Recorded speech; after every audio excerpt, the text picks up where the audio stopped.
A gente tem o prazer de receber hoje com a gente a professora doutora Anima Spigolon, da Faculdade de Educação da Unicamp, e a professora Camila Coimbra, da Faculdade de Educação da Universidade Federal de Uberlândia. As duas, a Anima e a Camila, estão aqui com a gente hoje para falar um pouco sobre os 100 anos de Paulo Freire e sobre os 105 anos de Elza Freire. No final do ano passado, a Faculdade de Educação da Unicamp e a Faculdade de Educação da Universidade Federal de Uberlândia aprovaram a criação de um selo comemorativo pelos 100 anos do Paulo Freire e pelos 105 anos da Elza, que além de ser professora, foi esposa do Paulo, companheira do Paulo. As responsáveis pela criação desse selo comemorativo foram a professora Anima e a professora Camila, e o selo foi materializado pela criatividade na arte do Felipe Meneghetti. Então, Nima e Camila, começando pelo começo. Como que surgiu em vocês esse desejo de criar um selo comemorativo pelo centenário do Paulo e pelos 105 anos da Elza? Então, Bárbara, eu vou começar contando onde que começa a minha história com a Anima, que é em 2008. Eu, professora da Universidade Federal de Uberlândia, mas lá no campus de Ituiutaba, não em Uberlândia, mas lá nós tivemos a oportunidade de construir um projeto pedagógico de curso de pedagogia com princípios freirianos. Foi uma proposta, né, de expansão das universidades públicas que vivemos aí nesses anos de governo, e tivemos a oportunidade de ter a construção desse projeto a partir desses princípios freirianos, em diálogo com a comunidade, e no projeto pedagógico do curso tem momentos de síntese que a gente faz os círculos de cultura. Então, começamos a fazer e a pensar o círculo de cultura, né, junto com o grupo, e de repente chega a professora Nima, dizendo que ela tinha uma exposição do Paulo Freire para a gente pensar o círculo a partir dali, da Fundação Banco do Brasil, à época, né, Nima, que era, e a partir dali nós nunca mais desgrudamos, nós continuamos a fazer esse movimento que eu acho que tem muito a ver com a forma como nós duas lemos e a forma como nós duas compreendemos o Paulo Freire, né, que eu acho que tem uma coisa assim que nos aproxima muito, que é essa ideia de que o Paulo Freire não é só uma teoria, ele também é uma forma, uma leitura que você vê o mundo, que você transforma o mundo, que você age nesse mundo, né? Que é o conceito de praxis que eu acho tão caro. Então, desde 2008, nós duas começamos um diálogo que vem aí só aprofundando, eu aprendendo com a Anima, eu sempre insisto nisso, a Anima é a pesquisadora, eu sou a aprendiz, né, que tenho feito aí alguns movimentos no sentido de também conhecer, mas eu sempre me coloco como uma curiosa de Paulo Freire, né, estou ainda num caminho para algumas aprendizagens que considero, não tem fim, né, como seres inacabados não tem fim, mas a nossa história então começa e surge daí. 2008, no projeto pedagógico em Ituiutaba, em que a gente teve a oportunidade de construir juntas o primeiro círculo, com outros colegas e colegas também e estudantes, né, da universidade, que nos aproximou, e desde então a nossa jornada tem sido de companhia. Nima, você gostaria de acrescentar algo até chegar no selo, né? 2021. Sim. A Camila é muito generosa com as palavras, viu, Bárbara? Você vai perceber. Assim, eu também aprendo muito com ela, porque acho que isso é viver um dos principais postulados do Paulo Freire e da Elza. Eu ensino ao aprender e aprendo ao ensinar. E aí se complementa pela pedagogia da convivência, que não é do consenso, que não é do silêncio, é do atritar das humanidades, das relações. Então, assim, Camila é uma amiga, uma colega de trabalho, uma pesquisadora, uma professora, engajada, sensível. Então, há uma afinidade teórica, metodológica, epistemológica, mas, sobretudo, ou seja, que são questões objetivas. Por que Nima e Camila, né, além de tudo que ela falou, mas há afinidades relacionais. São duas professoras que ministram nas suas aulas aquilo que vivem no cotidiano. Então, há um encontro de objetividades e de subjetividades. E, talvez, alongando um pouco mais, ampliando um pouco mais a questão que você traz, esse selo ele não nasceu no centenário ou nos 105 anos de Elza. Acho que isso é interessante, porque há uma leitura histórica e há uma digressão, né? A Camila lembrou de Tuiutaba, do curso de pedagogia. Então, o selo não nasceu agora em 2021, final de 20 para cá, porque isso também é importante, nós lidarmos, né, com essa leitura histórica. Como o Paulo nos ensinou, somos sujeitos históricos, criativos. Então, ele não nasceu ali em um estalo, quer dizer, ele também é resultado de um processo longo, exaustivo, né, Camila? Dedicado, de leitura, de estudos. E há aí algumas questões que eu preciso trazer para essa planimetria, que acho que a necessidade de universidades públicas, do estofo aí que nós temos da Unicamp, da UFO, se posicionarem acerca do patrono da educação brasileira. Eu acho que isso, no momento em que o Brasil atravessa o negacionismo, atravessa um ataque covarde, violento à ciência, isso, a cultura, a arte, a censura, é importante que as universidades públicas assumam, inclusive, o seu compromisso social e se ajuntar aí a outras instituições nacionais e internacionais que celebram o centenário do Paulo Freire, o nosso patrono da educação brasileira, um pensador reconhecido nacional e internacionalmente. Acho que também tem um brincamento de outras questões importantíssimas, como as questões de gênero, raça, etnia e classe social, quando nós agregamos uma mulher. Nós somos uma sociedade patriarcal, machista. Há aí também um reconhecimento a essa mulher também professora, ou seja, há uma valorização do magistério. Também podemos citar as várias leituras, aí Camila fala muito melhor do que eu, né? As várias leituras do mundo que antecedem as leituras das palavras, esse feminino. Acho que também Camila e eu, com isso, nós, com esse selo, numa forma, uma arte científica, ou uma ciência pela arte, né? Você lida ali com elementos imagéticos muito interessantes, se engrossar aí as fileiras contrárias ao preconceito, à discriminação, à censura. E, no caso específico da FE, Paulo Freire foi docente da Faculdade de Educação, quando ele retorna do exílio. E Elza o acompanhou muitas vezes, eu diria todas as vezes. A Elza deu aula com Paulo Freire na FE. Então, também é um reconhecimento dessa faculdade, dessa universidade. Inclusive, o prédio recentemente recebeu o nome professor Paulo Freire, de incluir, de aproximar, de reconhecer, de dar visibilidade às mulheres.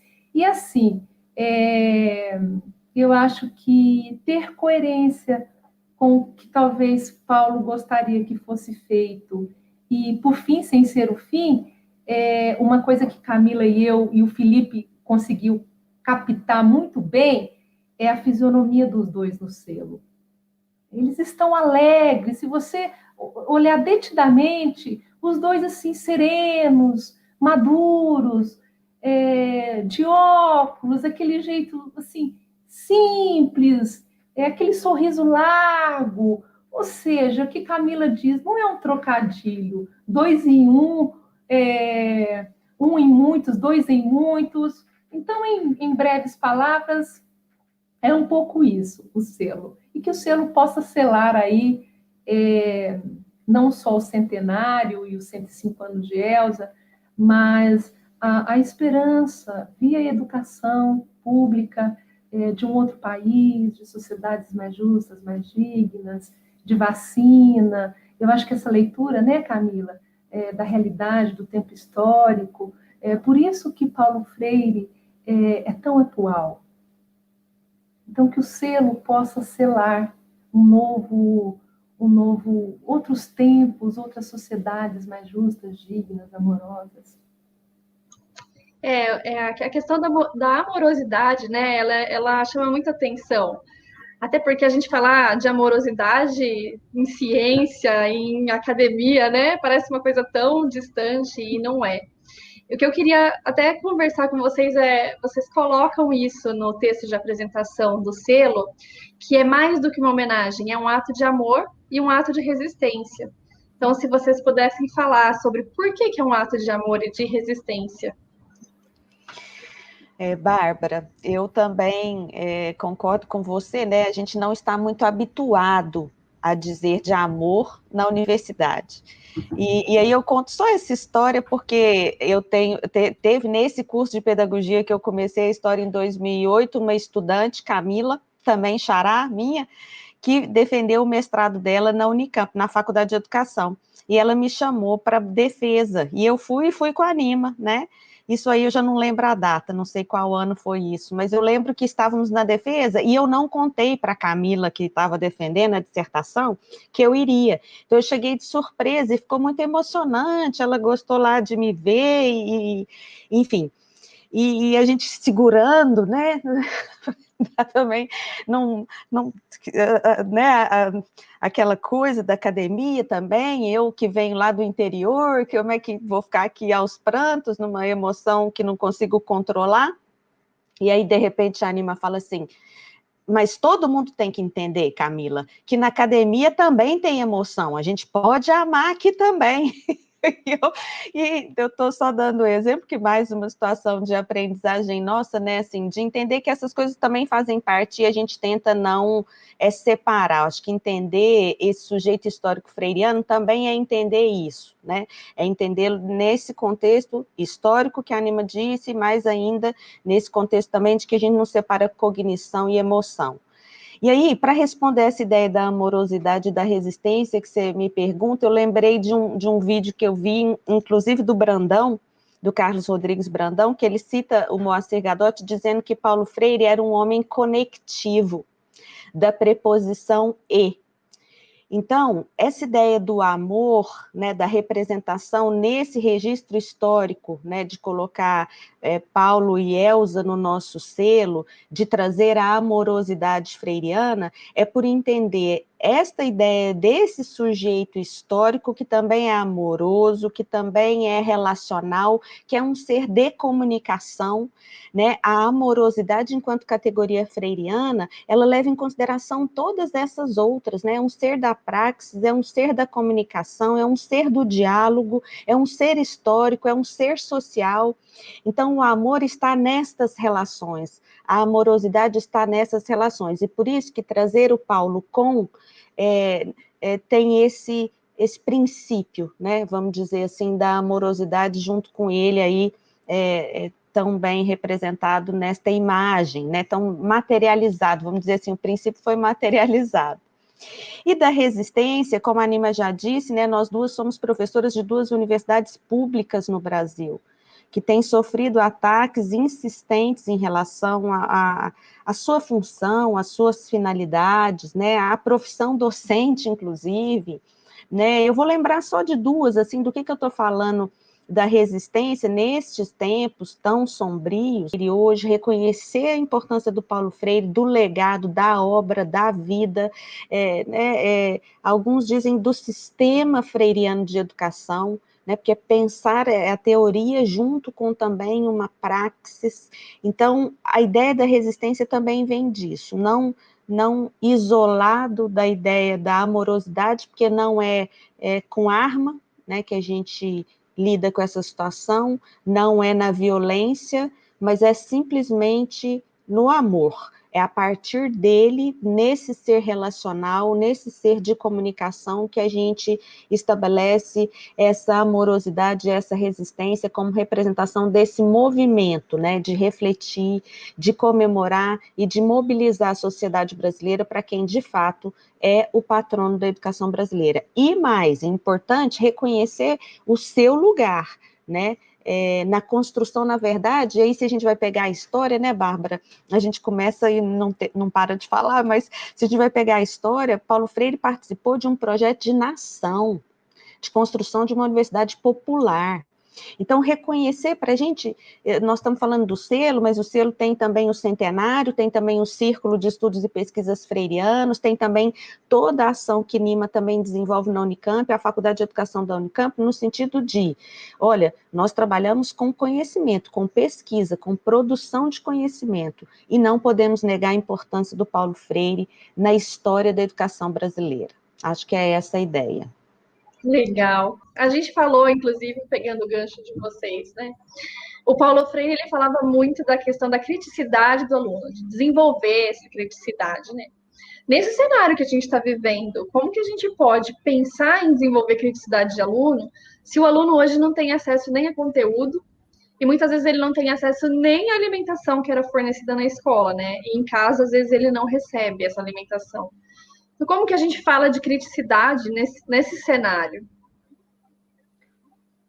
Bom, essa categoria que você apresenta, criticidade, é uma categoria também basilar no pensamento e no conjunto da proposta político-pedagógica de Paulo Freire.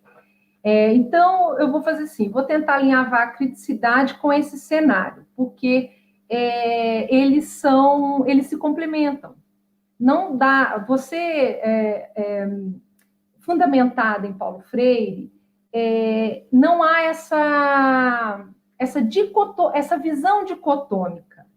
O cenário lá, ou seja, a escola lá, isolada do mundo, com a sua grade curricular, com a sua merenda, o aluno ali, o estudante com a sua família, na sua casa.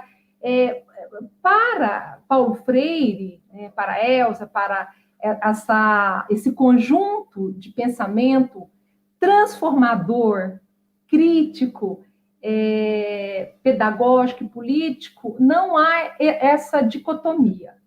Então, trazer a criticidade na formação dos estudantes, na realidade, a escola, é preciso que eles estejam em interação, em interface.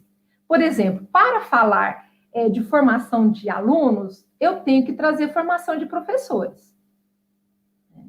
Para trazer formação de professores, eu tenho que trazer licenciaturas. E na escola, não há só estudantes e professores, há profissionais da educação. Na escola, não há tão somente profissionais da educação. Na escola, não há apenas o currículo com os conteúdos, o ensinado a ler, escrever as operações lógico-matemáticas. Na escola também há vários programas sociais, como, por exemplo, a alimentação escolar, o livro didático, acompanhamento psicológico, odontológico. Então, percebam, é uma questão que não que o diálogo em torno dela, Bárbara, não se dá de forma estanque. Olha, agora eu vou trabalhar a categoria criticidade com o aluno. Tá, mas e o professor, o profissional da escola, da educação, e o aluno vai e volta para a casa dele, e o pai e a família, ou as novas organizações de família, os novos arranjos familiares que nós temos, tá? Aí vem a questão do currículo, como você disse. Uma educação conteudista, isso implica em nós termos concepções de Estado que vão operar nas políticas que formularão os currículos. Essas concepções de Estado, se forem vinculadas a um Estado mais democrático, crítico, reflexivo, evidentemente vai refletir nesse currículo. Se nós tivermos concepções de Estado mais voltadas para o autoritarismo, para posturas mais xenofóbicas, neoliberais, fascistas, nós teremos também essas políticas refletidas no currículo. Tanto que, ultimamente, nós temos observado, por exemplo, o estrangulamento de disciplinas, ou de conteúdos, ou de matérias, voltadas para o corpo, como a educação física. O estrangulamento de disciplinas, de conteúdos e de matérias voltadas para a filosofia, para o pensar, para a sociologia, que é refletir sobre as condições sociais. Então, perceba, não há uma fórmula. Então, olha, como falar em criticidade nos alunos, e também não há uma fórmula de como que isso possa ter um efeito dominó. O que nós, num bom diálogo freiriano, embasados nessa categoria da criticidade, podemos fazer é ampliar os horizontes de utopia para que a criticidade realmente esteja contemplada nos marcos regulatórios, na formulação de políticas educacionais, de saúde, que a criticidade esteja também contemplada no tipo de literatura que é enviada para essas bibliotecas escolares. Imagina, nós tivemos recentemente uma tentativa de reformulação do Plano Nacional de Livro Didático. Se você ter acesso, como que a proposta do governo atual, envolvendo aí Conselho Nacional de Educação, Conselho Estadual de Educação, Ministério da Educação, está propondo trabalhar a escravidão no Brasil, como que você vai ofertar uma leitura crítica com um material desses? Você ainda pode ofertar por outros meios, mas isso vai criando obstáculos. O que fica para concluir, sem concluir, como diria o Paulo Freire, é que a importância da categoria criticidade, ela conduz a outras. Por exemplo, conscientização, todas freirianas, tá? Conscientização, boniteza, inédito viável, que é o que não aconteceu, mas está acontecendo em curso, né? A esperança, a amorosidade que você falou tanto. Quer dizer, quando eu falo na alimentação, muitas crianças nas escolas públicas ainda vão motivadas pela alimentação. Talvez a única refeição do dia é aquela. A criticidade das famílias, que embora haja hoje um acesso maior à internet, não um acesso ainda democrático e de valor justo, tanto que a pandemia agudizou as desigualdades sociais via tecnologia. Sim. E que você tem ali a televisão ainda como uma mídia, um meio de comunicação massiva, sem massa crítica. Você tem o acesso à internet, a gente conversa com os alunos, né, Camila? Olha, vocês vão ter uma biblioteca de Google, né? Então, esses filtros, hoje nós temos um acesso desvairado a informações, mas fake news, né? Limitadíssimo a conhecimento. Informação não gera criticidade. Conhecimento, sim. Então, Bárbara, falar em criticidade fundamentada em Paulo Freire, nesse universo que você traz, realidade, conteúdo, currículo, alimentação, escola, é um desafio articulado. Não basta nos esforçarmos para que a criticidade aconteça entre o professor ali e o aluno, ou somente na escola. Você percebe? Sim, sim. Aí, por fim, a profundidade, a complexidade e até a simplicidade, que não são antagônicas no pensamento e na prática freiriana. Ou seja, não é só lidar com a criticidade, mas todo esse conjunto que vão nos tornando críticos. Mas não apenas críticos, reflexivos, dialógicos, sensíveis, amorosos, lúcidos. A gente está caminhando no sentido contrário. Eu não sei. Na verdade, a gente tem uma visão muito do agora, né? E que, na verdade, as pessoas do futuro é que vão poder dizer que pé a gente está, mas muitas vezes a gente tem a sensação de que o nosso hoje vai no sentido do pensamento acrítico, né? De um estímulo ao pensamento acrítico. Sim, até porque você tem nos últimos tempos, novamente, a censura. A censura, querendo ou não, é um obstáculo à crítica. E você tem críticas também que não são críticas nesse sentido da criticidade que o Paulo Freire coloca, que são críticas ácidas, que são críticas sem fundamento, digamos, ético. Agora, quando você coloca dessa agorafobia, eu volto um pouco lá na concepção de Estado e Estado. Nós não temos, atualmente, um projeto de país, de Estado. Nós temos um projeto ali de governo, outro dali do outro governo, há um esfacelamento.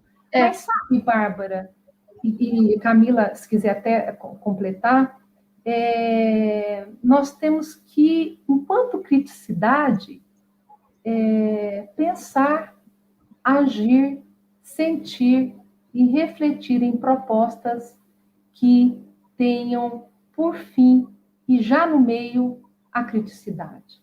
Sim. Isso pode ser hoje, amanhã, depois da manhã, daqui. Não sabemos. Acho que Camila, talvez, da criticidade aí, queira completar alguma coisa, das escolas, enfim. E aí, Camila? Não, é que eu acho que essa categoria também, eu só colocaria uma pitadinha assim, nesse tempo que a gente está vivendo também, né, no tempo de pandemia, o quanto que a escola, na sua origem, na sua história também, pensando numa escola tradicional, né, que Paulo Freire chama de educação bancária, como é que a gente trouxe uma certa compreensão de que educação é passividade, e que para mim está associada a esse conceito de criticidade freiriana, porque quando ele propõe a educação libertadora pela problematização, aí você transforma esta realidade, ou transforma também os sujeitos a partir desta relação em compreender que esta realidade problematizada, ela transforma uma consciência ingênua numa consciência crítica, né? Porque eu acho que é isso, talvez, que a gente esteja identificando.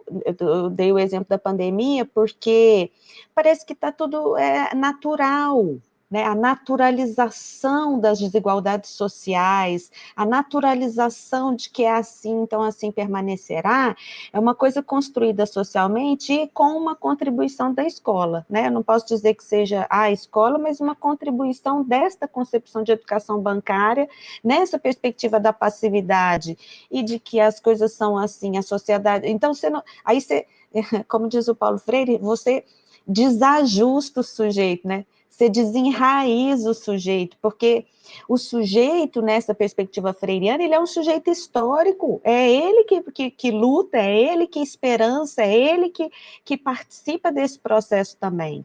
Então, não querendo usar também dos antagonismos, mas entender que essa ideia da criticidade para a gente hoje é muito importante, né, gente? Porque a gente acaba que tem que desconstruir um pouco. E só porque hoje eu dava uma aula para as estudantes do curso de pedagogia, e de repente elas perguntam assim para mim: ai, Camila, mas essas escolas progressistas, elas não vão trazer consequências para esses estudantes, depois eles não vão conseguir participar dos processos seletivos formais, isso não fica meio perigoso? E eu pensava, veja, perigoso é a gente pensar que a gente tem que manter uma escola que anuncia problemas ou denuncia problemas, né? E que nós precisamos enfrentar estes problemas. Então, não estou trazendo soluções, mas eu estou querendo problematizar para a gente pensar sobre isso, porque senão fica parecendo que assim é, assim está, assim permanecerá. Parece. E na educação, aí tem um saberzinho só que eu terminaria para a gente entender, que é assim, ó, é a convicção de que a mudança é possível. Se eu não estiver convencida disso, gente, é muito difícil trabalhar no nosso campo, assim, né, por conta de todo esse cenário que Nima trouxe, que a gente está aqui discutindo desde o começo. Para quê, né? Se a gente não acreditar na possibilidade da mudança, para quê? Tudo isso, né? Vocês entrando na... Acho que vocês falaram super bem. Olha, dá vontade de descobrir mais sobre Paulo Freire, eu que sei absolutamente quase nada, conhecimento nulo, mas dá muita vontade de descobrir mais. E uma coisa que eu vi visitando o perfil de vocês foi as mulheres em Freire. Então, se vocês puderem me falar o que são, quem são as mulheres em Freire. Olha, a gente faz o seguinte, Mineiro, a gente vai te propor um bem bolado. Café, prosa e cafuné. Você fala conosco sobre as mulheres em Freire? Enquanto você pensa, Camila, você fala, eu falo? Você que sabe. Bom, eu vou falar então um pouco, porque eu, talvez como pesquisadora da Elza Freire, né, que sou, que tento ser, acho que o próprio tema da minha pesquisa, e aí eu fiz da pesquisa sobre Elza Freire, já tem isso vários anos, desde o século passado, o tema da minha vida.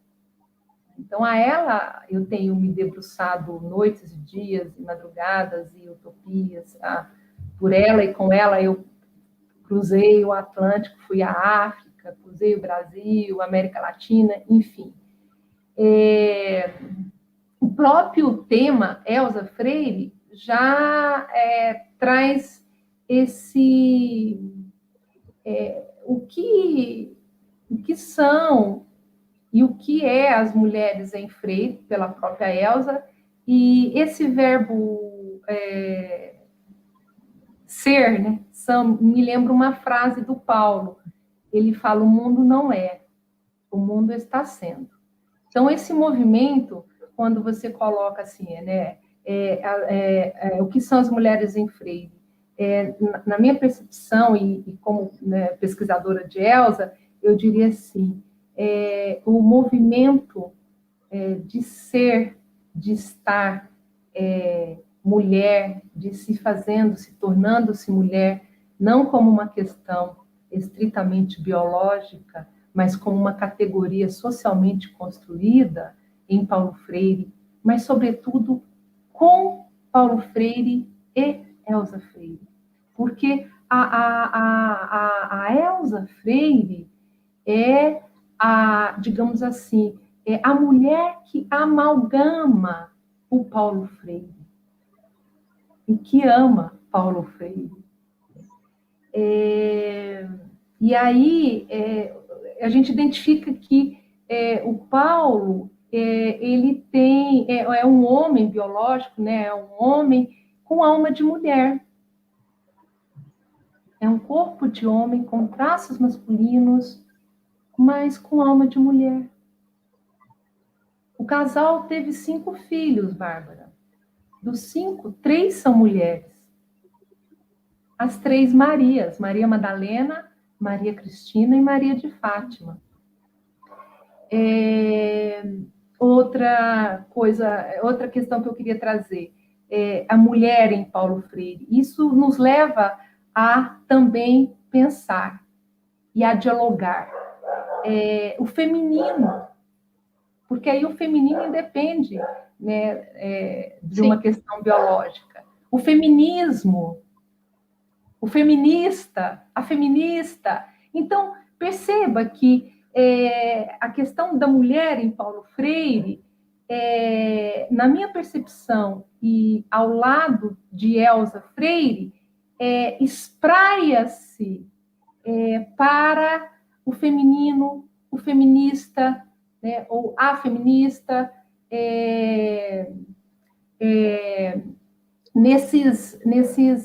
nessa dilatação que vai além das nossas questões do corpo físico, de gênero, de sexo, enfim. E recentemente eu tive numa live com a Camila, uma mesa dialógica, era o feminino em Paulo Freire, no Dia da Mulher, no Dia Internacional da Mulher. E aí foi muito interessante, porque eu trouxe a seguinte problematização, né, Camila? E fiz um movimento não etimológico, mas epistemológico, de que a pedagogia de Paulo Freire, a proposta política de Paulo Freire é feminina. E em sendo feminina, é feminista. E em sendo feminina e feminista, corporifica-se mulher. Então, veja, um homem casado com Elza, olha, estou até arrepiada, 3 filhas mulheres, tem as netas, mas eu não vou me alongar aqui. É o universo feminino, a pedagogia, a educação, a política e as categorias freirianas, a utopia, a criticidade, a boniteza, a emancipação, a conscientização, a alegria, a autonomia, a escola. Então, perceba, Paulo Freire está sendo, segue sendo, e recebe, como diria o nosso Guimarães Rosa, né? Sabe aquele que para chegar no mar nasce aquele olhinho d'água, né? Aquele olhinho d'água vai virando um veinho d'água, e vai virando um riachinho d'água, e vai virando um corguinho, e o corguinho vira um riozinho. Olha a coisa mais bonita. E por fim, né,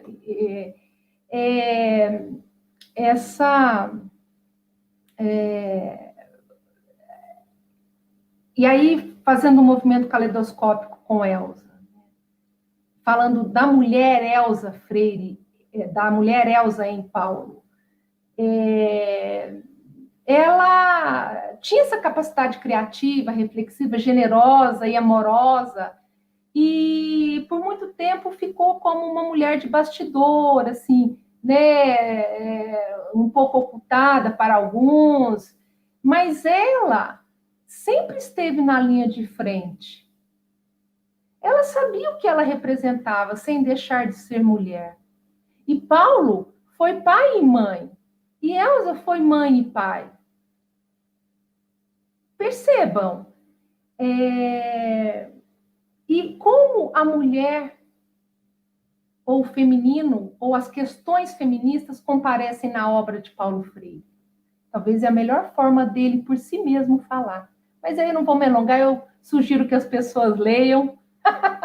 Né, Camila? Então, essa ocupação, ela não comparece assim, agora o Paulo vai discutir a questão de gênero, ele escreveu homem. Gente, isso é uma leitura acrítica. Mas quando eu trago os excluídos, os esfarrapados, os oprimidos, quem, em sua maioria, o são, Bárbara, se não nós mulheres?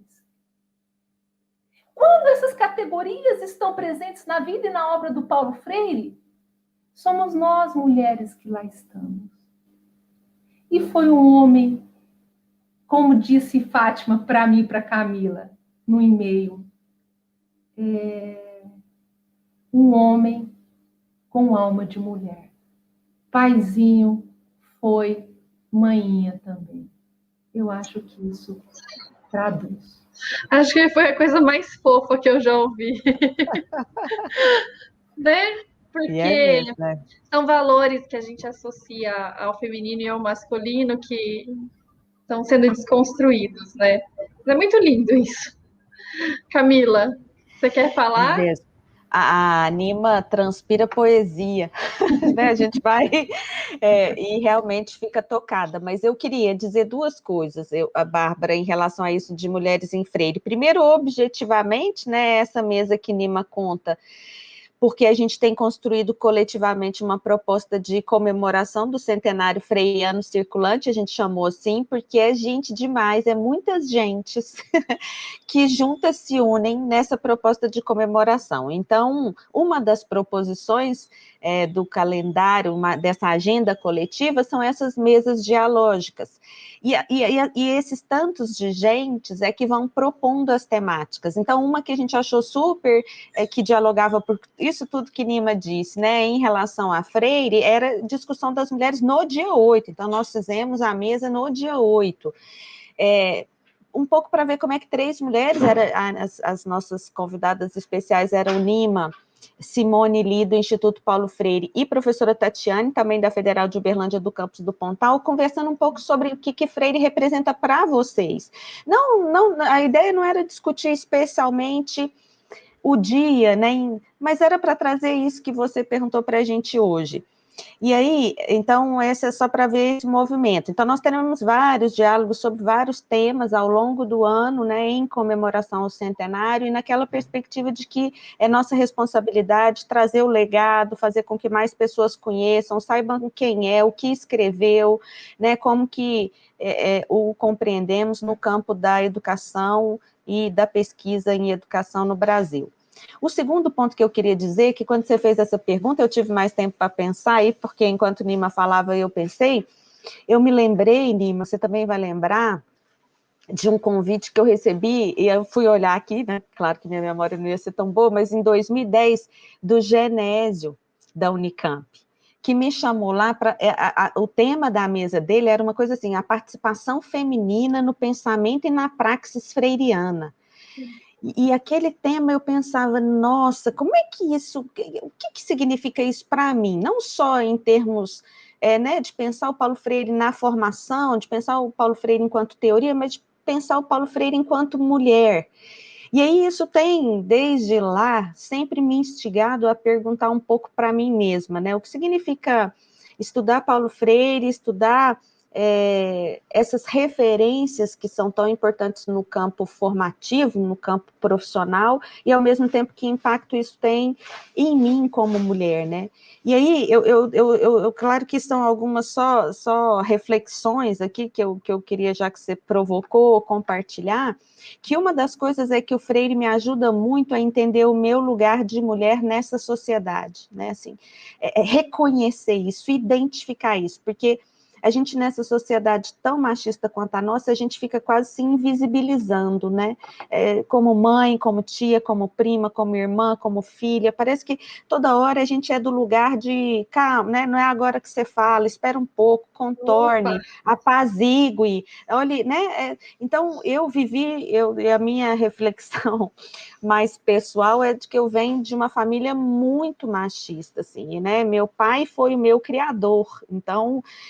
perdi a mãe muito cedo, enfim. Então, isso é uma coisa que Paulo Freire me ajuda muito, a reconhecer esse lugar, essa minha identidade, reconhecer até onde essas coisas são amarras sociais e até onde eu posso romper e me libertar, né, que é uma questão fundamental para nós, me libertar dessas amarras.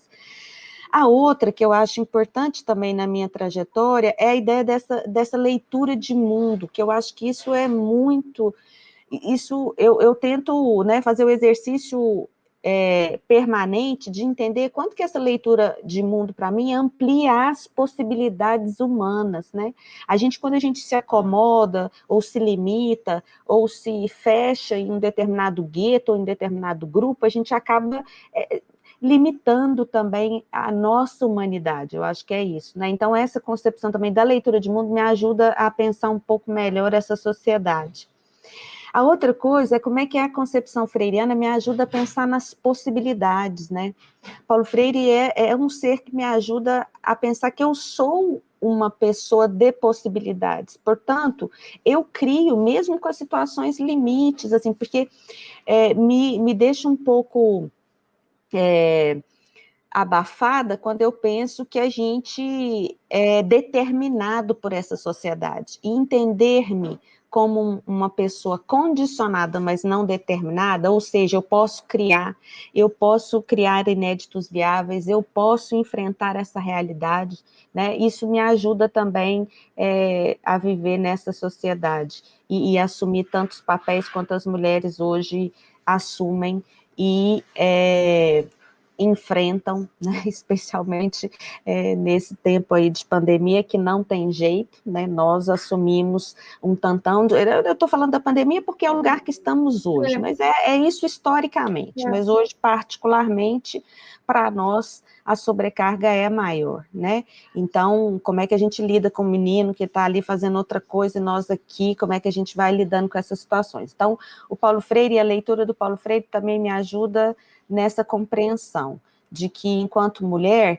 eu preciso aprender a dialogar, a problematizar, a refletir, a acreditar e a transformar esses espaços que, na verdade, eu vou dizer assim, agridem a minha liberdade, né? Assim, eu acho que nós não somos seres para viver aprisionadas, nós somos seres para vivermos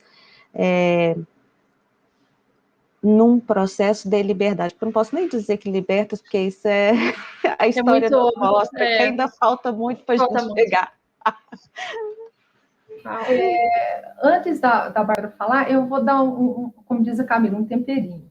Essa vinda da Camila para Campinas, muito interessante, porque a gente não se encontrou, eu estava em Cuba.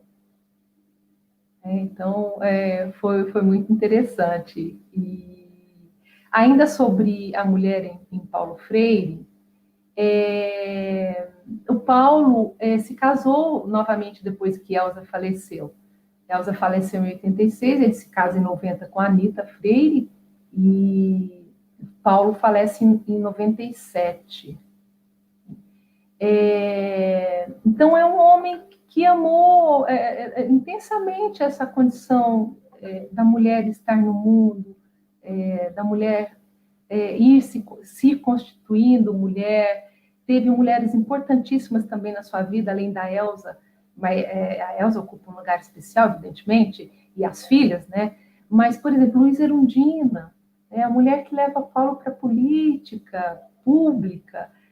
A mãe, Paulo era extremamente vinculado à mãe, porque ele fica órfão de pai muito jovem, né? Muito criança ainda, não tinha completado nem 5 anos. Então, a mãe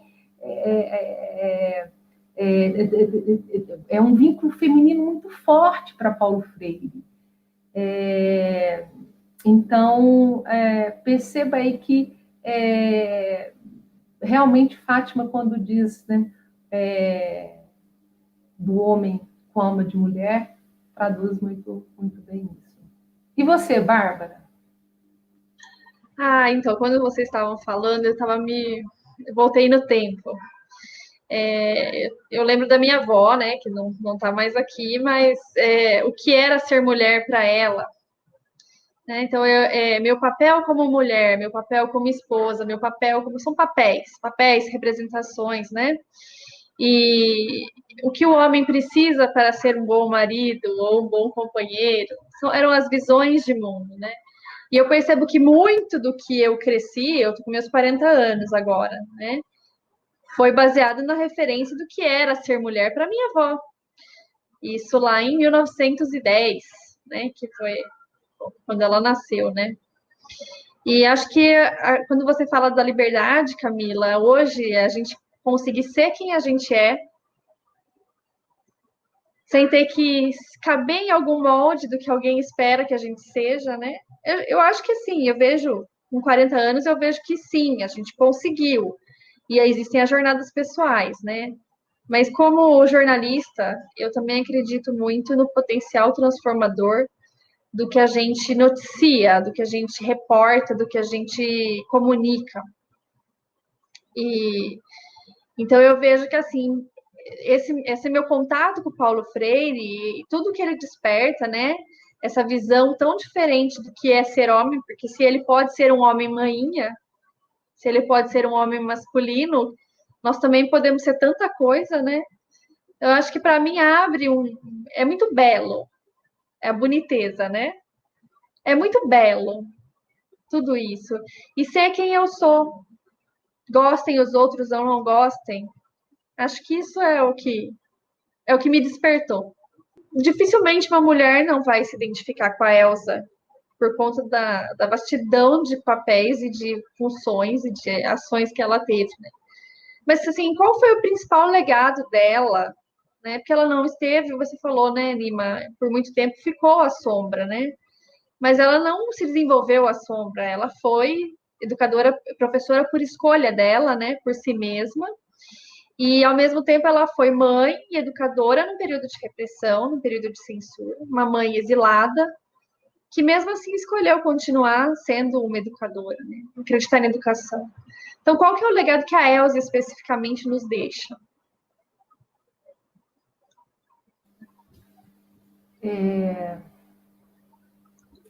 Nossa, respirar fundo, né? Porque eu gostaria de conversar sobre essa questão que você traz no plural. Gostaria de falar um pouco sobre os legados. E aí, por conta dessa pluralidade de gentes que somos, por conta dessas diferenças que nos marcam a existência, então eu sinto que apontar um legado seria, primeiro, um reducionismo com a vida, a obra, a personagem histórica, Elsa Freire. Então eu vou aqui tentar dialogar sobre a questão que você traz de uma forma plural. Então, os legados. E aí eu vou fazê-lo de uma forma sem falar o primeiro é esse, o segundo é aquele, o terceiro, o quarto, sem uma ordem de importância, de valor, sem ajuizamento, mas de uma forma, numa prosa assim, mais ampla. A Elsa foi uma mulher à frente de seu tempo, uma mulher à frente de seu tempo e rente a seu tempo. Imaginem uma mulher que na década de 30 se faz professora no Nordeste, onde até hoje nós temos altos índices de analfabetismo. Elsa frequenta escolas de referência. Elsa casa-se com um homem, apaixona-se com um homem 5 anos mais novo do que ela, numa sociedade da década de 30, final de 30 para 40, no Nordeste brasileiro. Uma mulher que vinha de uma classe social superior à de Paulo na época, uma mulher que já era formada, que já era concursada, já era professora, diretora de escola. Paulo era órfão de pai. Isso eu estou colocando no sentido histórico mesmo, até para potencializar a boniteza desses dois, e assim, como que o legado dela vai aparecendo no que eu vou falando nessa prosa. Então, uma mulher à frente do seu tempo e rente a esse tempo. Porque quando acontece, por exemplo, a sistematização do que vejo se chamar método Paulo Freire, era um compromisso que Elsa tinha ante aquele cenário de analfabetismo. Quando ela e o Paulo propõem as palavras geradoras a partir do universo vocabular daqueles camponeses, quer dizer, isso é uma mulher à frente e rente a seu tempo. e talvez assim, de uma forma muito tentando mediar as razões e as paixões desses legados de Elsa, os filhos, eu penso que são parte do legado de Elsa Freire, as três Marias, Maria Madalena, Maria de Fátima e Maria Cristina, e os dois meninos, Joaquim Lutigardes. E esse Paulo Freire que nós temos é parte do legado de Elsa. E aí um Paulo Freire inteiro, eu não vou dizer tal livro, o Paulo Freire mais político, o Paulo Freire mais pedagógico, filósofo, o ser ontológico, telúrico, mas Paulo Freire que nós temos é um legado de Elsa. E isso se vê em vários fragmentos da narrativa dessa mulher. Quando, por exemplo, Elsa vira-se para Paulo e ele tem uma reconversão identitária de profissão, né? Ele forma-se em direito, e Elsa vira-se para Paulo e fala: eu sabia, você é um educador. Então, assim, o Paulo Freire que nós temos é um legado de Elsa Freire, e seus filhos são também, talvez, o maior legado que ela nos deixou. E esses filhos falam: olha, a minha mãe e o meu pai nos deixaram, não apenas 4 irmãos que somos, ou 5 irmãos que somos, né? Mas toda a humanidade. Essa forma de se reconhecer e de se posicionar ante a realidade para transformá-la, esse sentir da humanidade é parte do legado de Elsa Freire.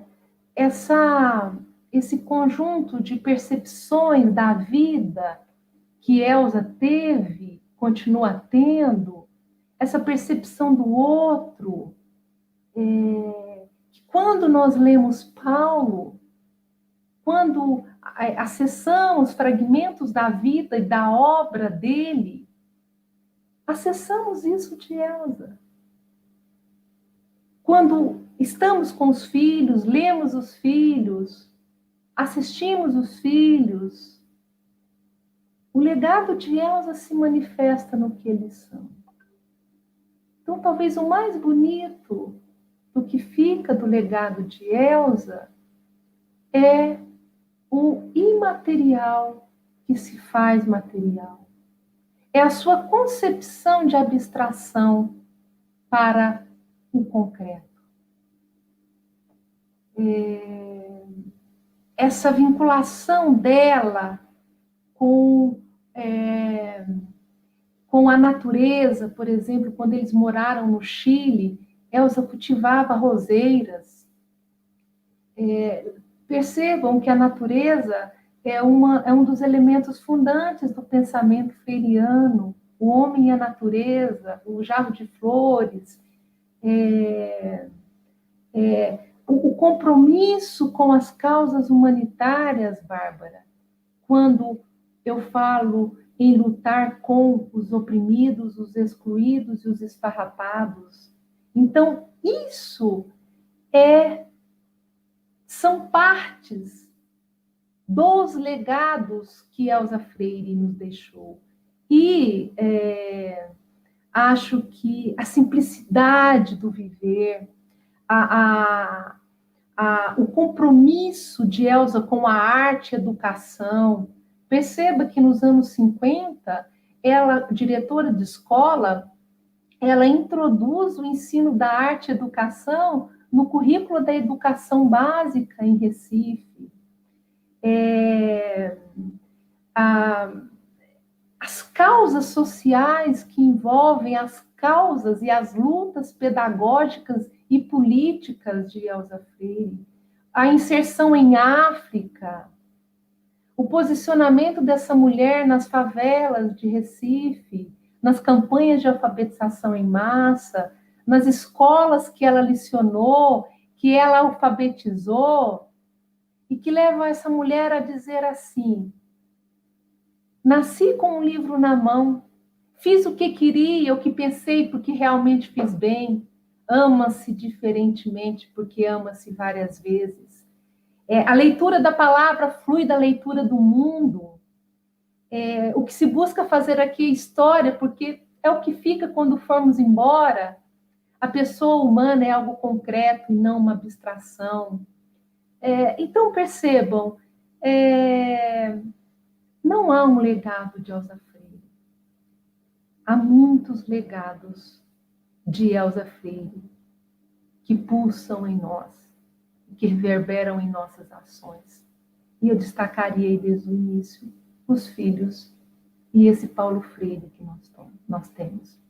E, por fim, nós estamos aí criando o acervo Elza Freire, junto com o Memorial do Paulo Freire, na Faculdade de Educação, e lá também vai ser disponibilizado assim, fragmentos de tudo que eu falei como parte desse legado de Elza Maia Costa Oliveira, que ao casar-se com Paulo, numa tradição patriarcal, assume pelo matrimônio Freire e passa a se chamar Elza Maia Costa Freire.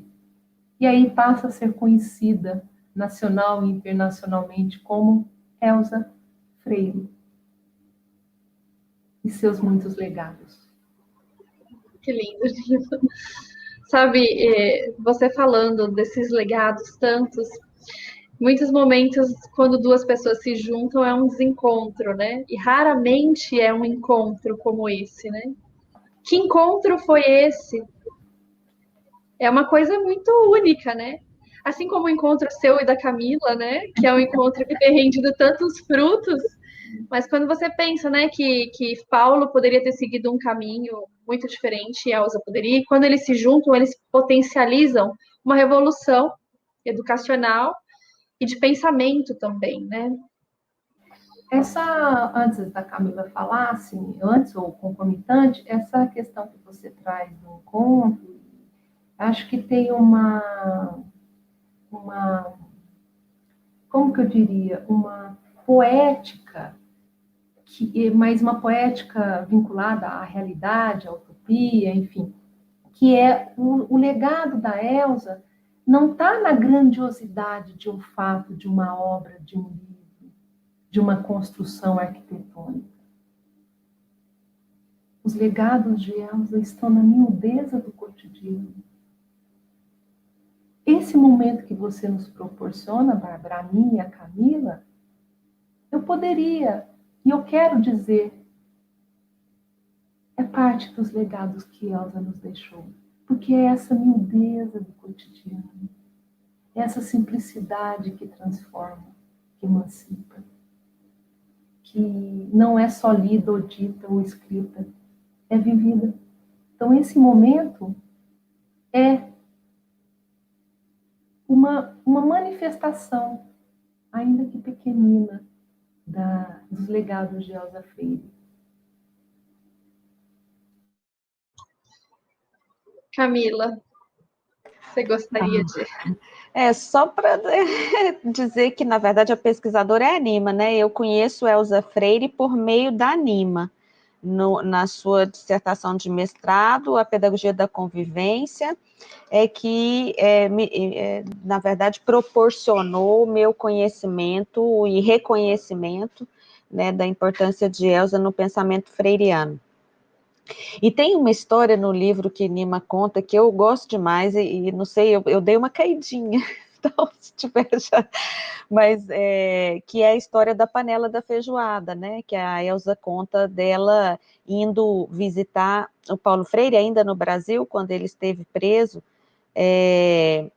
ela levava no ônibus, e depois a Fátima Freire também no episódio daquele documentário Paulo Freire, Um Homem do Mundo, do Cristiano Burlan, ela também rememora essa história, das vezes em que ela e mãezinha foram visitar Paulo Freire na prisão. E ela diz que ela levava uma panela de feijoada, levava uma panela grande que ele pudesse compartilhar lá com os colegas, e a hora que ela voltava, ela trazia na panela vazia também a presença de Freire. Então, essa representação para mim é um pouco de uma relação, né, que eu acho que Nima consegue aí se apropriar na sua pesquisa e compreender, portanto, qual o sentido disso no pensamento freiriano, né, desta vida, e ele também em diversos momentos, né, se a gente vai ver as dedicatórias, né, onde ele apresenta e reconhece Elsa como uma companheira de vida nesse momento histórico que tiveram. Então, acho que é só para ajudar na complementação, que nem precisaria da pesquisadora Nima. Ai, gente, obrigada. Acho que a gente poderia ficar falando aqui pelo menos mais uma semana, que assunto tem, né? E é muito bonito isso que a Nima fala, né? Que a gente começou um processo lá atrás, esse processo ele não termina, né? Está continuando, reverberando, e a gente se reconstruindo o mundo que a gente quer. Olha, foi muito legal, muito obrigada pela atenção que vocês deram e pelo conhecimento que vocês têm para partilhar também.